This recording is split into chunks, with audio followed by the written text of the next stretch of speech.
Welcome to Talk Tactic. Today we're discussing Thor. I'm just joking.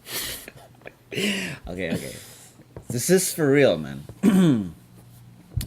Welcome to Talk Tactic, where two good old boys from Arkansas tell you something they seen in the theater. I can't help myself. Dude. It's something about Arkansas. Okay, here we go.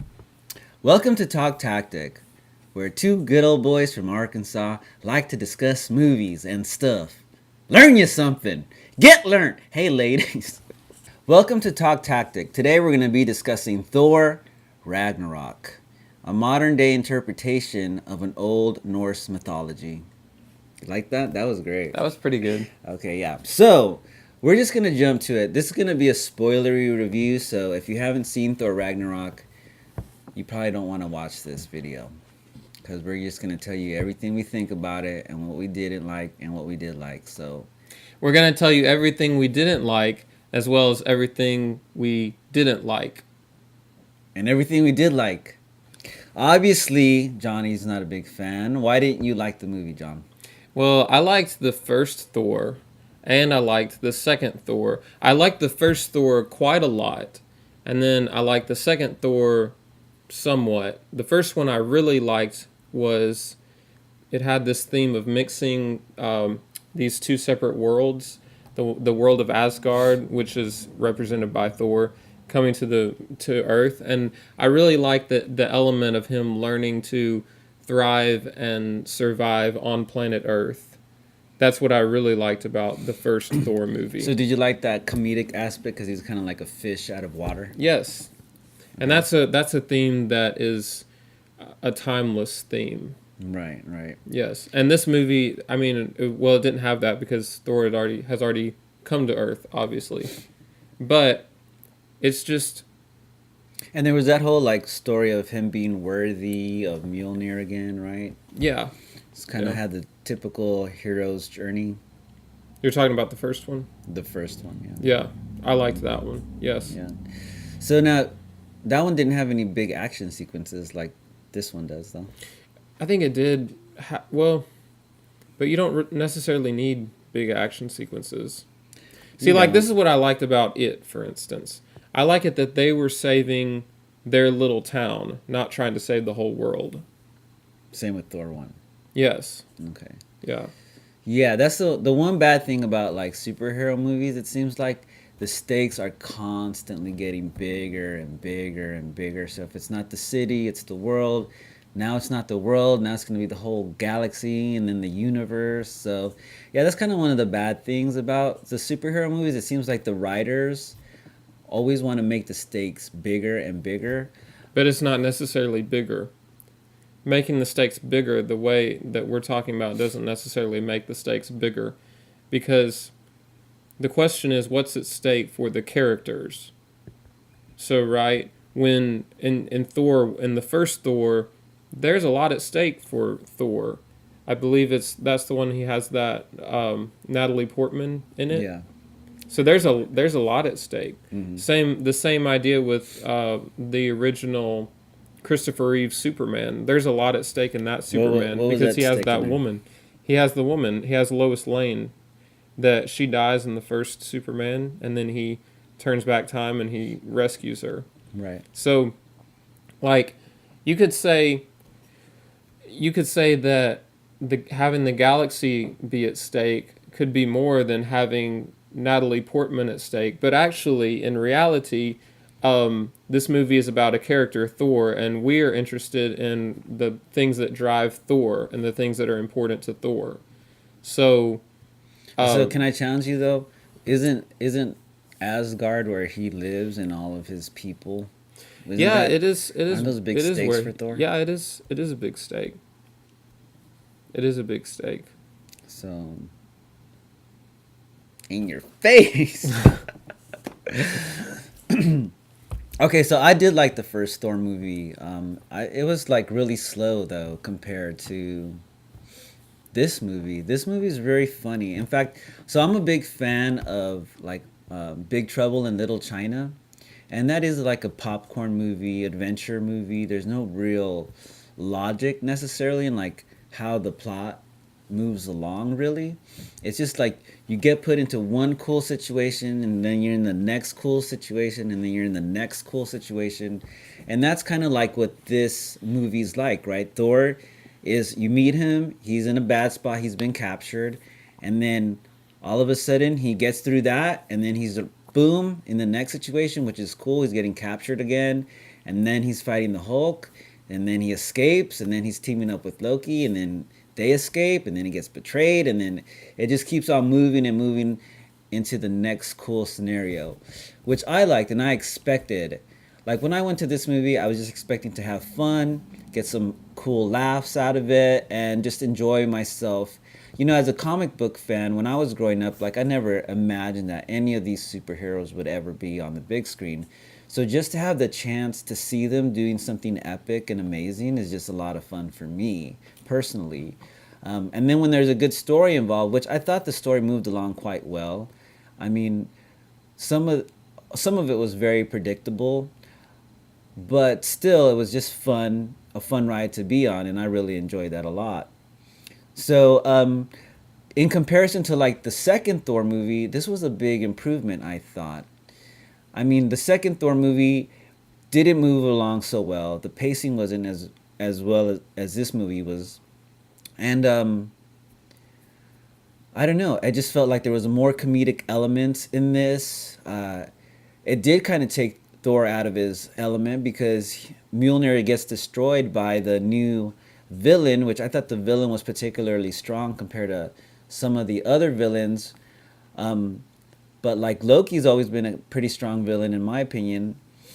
But in this movie, Loki kind of has fallen into like a trope now of you know exactly what Loki's gonna do. You know exactly how he's gonna backstab Thor. The main villain in this movie, actually, there's kind of several villains. You have Kate Blanchett playing Hela. There's this like lava, like demigod or god named Sartor, and then of course there's Loki, and there's a guy who controls the games where he pits super beings against each other. What was his name? I don't even remember. I want to say the Collector, but I know it's not. I think it's like the The Master? Was it the Master? yeah, something like that. We need to look that up. We'll we'll look that up. Welcome to the review, Yeah. where we know all about the movie. Yeah, we go super in depth, blow your mind. Okay, so yeah. Anyways, they introduced some really kind of interesting villains in this, and Hela seems to be really cool. She has really cool power set. Um, they kill her at the end, but she's supposed to be the goddess of death, so probably she's just gonna end up like ruling the underworld or something like that. All right, so I'm a comic book fan, and I think Jonathan's a superhero fan. So, as a superhero fan, what is it about Thor that is not like a super like the Christopher Reeve Superman? What makes Thor different from Christopher Reeve's original the first Superman movie? The thing that makes Thor different from Christopher Reeve Superman is that Thor is much more. Um, What? Thor is okay. So Superman is kind of seems like the most straight-laced superhero you could have, The Boy Scout. especially the Christopher Reeve original Superman. Thor is much more willing to do things like, well, he's willing to kill his sister. No, he didn't. He didn't kill her. You don't think he would? Thor's. I think he would. Well, but she kind of would force him to do it. Yeah. In the new Superman movie, he does kill And he would have General Zod. technically he would have killed Loki too in the very beginning because he had him he grabbed him like this and his hammer was like coming back, right? So he would have killed. I think he knew Loki was a coward though, and he was gonna back out. I'm pretty sure he knew that. Yeah, but it's just the way Thor operates. He does things like that Yeah, Thor. Thor regularly. is a lot. Thor is reckless He's compared to not he's Superman. not a He's not a Boy Scout like he's not a Superman Boy is. Scout. Yeah. Yeah. Yeah, comic book fan versus superhero fan. I want to say like a comic book fan is someone that was reading Marvel comics or DC comics or Image comics or Vertigo or Dark Horse. Man, I'm going like deep into the rabbit hole Okay, right now. so the comic book would be filled with any kind of character, right? Like say Doctor Strange, for instance. Mm-hmm. All these characters that make up a comic book, The whole but they're universe. not necessarily a superhero though. It's just all these Yeah. different characters in a comic Right. book. Well, you don't think Doctor Strange is a superhero? Well, I mean, he's a comic book character, That's but you true. wouldn't think of him as like a Yeah, he's not a typical superhero, right? He doesn't have like his underwear on the outside of his pants and stuff. yeah. Okay, wait. So I want to interject this while we have the chance. So, how do you feel about them putting Superman's underwear away? They should have definitely had him wear his underwear. It should have been on the outside. It should right? definitely be on the outside. Yeah, it didn't look right. Like it just kind of It's looked not like right. he was like in some like He looks like he compression looks like he's leggings? trying to turn into Batman or something. yeah. That's kind of well. Batman used to have his underwear on the outside. too. Exactly. And then he started this trend, and then Yeah. Superman follows. The anti underwear trend. Yes. If we should do like a poll and be like, okay, how many of you believe that they should bring the outside undies back? Outside undies, vote. What's The outside undies. what's yeah, the outside undies definitely. No, Superman needs the outside undies. There's just his costume doesn't look right. It's like so simple, anyways. And then he just needs something to break it up. And I think the outside undies. That are some knee pads. He needs something to break it up, and he needs something to because all these women are distracted if he doesn't break it up. Maybe that's why they took the undies away. Maybe the undies were distracting. Ladies, That would be a pretty good poll question. that's a poll question right there. Was the underwear distracting or not? Yeah, ladies, were you distracted by the outside undies? Or were you more distracted by no undies? All right. We'll wait for your answers on that. Okay, so have you seen Big Trouble in Little China, The Labyrinth, The Fifth Element, or Guardians of the Galaxy? I've seen. I saw Big Trouble in Little China a long time ago. I saw. What was the other one? Labyrinth? That was like a I fantasy. I did see that one. Yeah, Fifth Element. I didn't see that. I saw Guardians of the Galaxy. Okay, so I picked all these movies because the Thor movie, just like all these other movies, very much moves from location to location, and it seems to be like a large emphasis on the experience, right? Versus what you were talking about in the first Thor movie, it was very much a movie about Thor being ignorant. That's a new word. Ignorant. Ignorant. You don't know ignorant? God. I'm ignorant. Yeah. So, okay, do over. All right, so the first Thor movie was very much about Thor being arrogant and egoistic and prideful and just kind of feeling that his seat as king of Asgard was just predestined. Like there was nothing he could do to lose that. And his whole first movie is a journey of him being humbled by his father, telling him that he's not worthy. And he just kind of goes through that whole hero's journey of finding out of who he is and what his purpose is and learning that there's something valuable in taking into consideration the people in your life that you affect, and what you do and what you don't do has consequences, right? Yeah, that's true. Yeah, and then there's an element of him being a fish out of water. But in this movie, he very much is moving around from place to place to place, just like these other movies, Guardians of the Galaxy, The Fifth Element, Big Trouble in Little China, and Labyrinth. So you haven't seen Labyrinth? I saw part of it. I didn't see the whole movie. Yeah. Anything to say about those things? Guardians of the Galaxy and Thor Ragnarok seem fairly similar. Right. Okay. So, I think this is the director James Gunn having his since he was so successful with Guardians of the Galaxy. It seems like Marvel is very smart. It's like Marvel Disney is very smart trying to replicate the success that they're having. And every time they get a director like James Gunn, they end up incorporating those similar elements or finding a director who has a similar style and using that to make a successful movie, which Thor Ragnarok has been very successful in its first few weeks. Yeah. Yeah. So what do you think about Disney doing that? Or I should say Marvel doing that. It's making money. So is that It's hard to argue with box office profit. yeah, isn't that kind of the reason why they make movies? Yeah.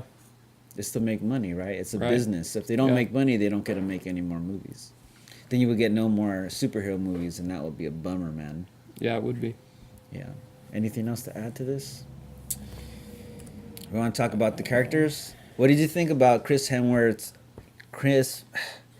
What did you think about Chris Hemsworth's? Why can't I say his name? Don't get me licking my lips, man. Don't do your head down and your hands. My hands down. No, don't do your head down like this. And don't go like this. I haven't been doing that. Yeah. I might have been. You've been doing this. better. Yeah, Yeah. I might have been doing the head down. Yeah. Don't put your head down. Gotta keep your head up. So, how did Chris Hemsworth do playing Thor? Is he getting better? Is he the same? I think he's the same. He's the same. Yeah. Do you like his interpretation? I Of Thor? like Chris Hemsworth's. I like Chris Hemsworth's interpretation of Thor. I like Chris Hemsworth's interpretation of Thor. But the reason I like him better in the first movie has to do with writing, not so much performance. Right. You see what I mean? Yeah, he His does. Thor is the same. His character is the same. You know what though? I think they were playing up to his strengths because he does have a very good comedic side to him. Like he's like this big yoked up guy, so you'd imagine him doing just like pure action, but he does have pretty good comedic timing. He does have good timing. Yeah, so I think they did. And right that's to play why that strength up. it was so that's why it was so funny. The first one was so funny was you have this bulked up guy, and you would think that everything he did would be perfect, like an action hero or something like that. You would think everything he would do, would be flawless. Mhm. And because he was out of his element completely, there was a lot of flaws he was making throughout the whole movie, and it was contrast between his perfect body form and his flawed actions was a big contrast, and it was really funny, I thought. Yeah, I think he does great. I think he's a very charismatic presence. That's one of the things that I like about the Thor character. No matter what situation he's in, he just has this inner confidence no matter what's happening, and he knows he's gonna get through it. That's one of the cool things about Thor Which is really great. And even if you look at Star Wars, like Thor is probably more confident than any of the heroes in Star Wars. Oh yeah, like Finn. Yeah. Dude, what's up with Finn, man? Finn was a coward. I hope they fix that. I hope Finn has like a really cool arc where he becomes I want him to become a Jedi. Do you think? Yeah. You think he'll be one? No. That'd be a long stretch. Jonathan thinks that Han Solo is not dead. No, I didn't say that. I think Okay, he's but- not dead. I think it's possible that he could not be dead. Okay, I'll tell you why he can't come back. Because he got a lightsaber through his gut and then got pushed off. Luke got his arm chopped off. That's not the same. And as he getting- got it restored. Mm-hmm. He got it restored. And he fell off the cliff. Right. And he caught this whatever it was. What was that? It's like a curve thing. It was like a curved Yeah. metallic He thing. grabbed this thing before he fell to his death. Yeah, but he didn't fall. It was like a curve, and he fell down, and then he rolled. Yeah. Defied all laws of physics. That's Yeah, cool. yeah. Han Solo's not a Jedi though. He's not a Jedi. No. He's a scoundrel. You like them scoundrels, don't you, ladies? You like that scoundrel? You like that? Huh? All right, so Han Solo's not coming back, dude. I'm sorry, man. I'm gonna take the tear off your eye, bro. Okay. Bye bye, Han Solo. Yeah, Han Solo's gone. He Guys. can always come back in flashbacks. And you know what'll make me dreams, mad? visions. Yeah, if they make his son have Even after Darth Vader dies, he still comes back, and he's like, who comes back? Darth Vader comes back at the party. Remember? Oh, Very yeah. last one. Yeah. So it's Yeah. not. He doesn't have to be. But that's not He really doesn't have back. to be gone. That's not really back. Dude, if they make his son into, like, have a story arc where he becomes a good guy, you can't kill your mom and your dad and then become a good guy. No, they can't do that. If they do that, no more Star Wars for me, dude. I'm canceling Star Wars. Yeah. Oh, I got that. Okay. Yeah. Kate Blanchett. Are you familiar with her? Yeah, she was in Thor Ragnarok. Is that the only thing you're familiar with? She was in Indiana Jones. Was she? Yeah. That's Kate Blanchett? Yeah. Oh, that's amazing. That's awesome. She makes a pretty good. Thor is like the Indiana Jones of superheroes. Am I right? Yeah. He is, isn't he? Yeah. That's a good combo. I didn't even think about that till you said that. She was also in Cinderella. She played the main villain. And I like that Cinderella movie. So many people talk trash about the Cinderella movie. I thought that was great. We might have to do a review about Yeah. that. I wonder why. Ladies, why don't you like Cinderella? Cinderella is awesome. They don't like Cinderella because Uh-oh, this sounds serious. Because- Okay, why? hypergamy. He said a word no one understands. All right, guys, so I just want to thank you guys for being a part of this discussion with us. And we're also going to be doing another video. We're going to Alpha be male. making some definitions of things we talked about before. Well, yeah, we are going to do that, but we're going to be talking about Thor Ragnarok, and we're going to break down the alpha characteristics of Thor versus the beta characteristics of Loki. Yeah. So if you want to join Yeah. us for that, you're going to find the video. Okay. Character study. So thanks for being with us on Talk Tactic. Welcome to Talk Tactic, where two men from Arkansas learn you something. You're going to get learnt. And if you're a lady, you're going to get learnt all over. We're going to learn you real good. They speak in very bold words and in phrases with a lot of enthusiasm We want to see more of your head. and vigor. Lots of vigor coming at you. Hold on to your seats.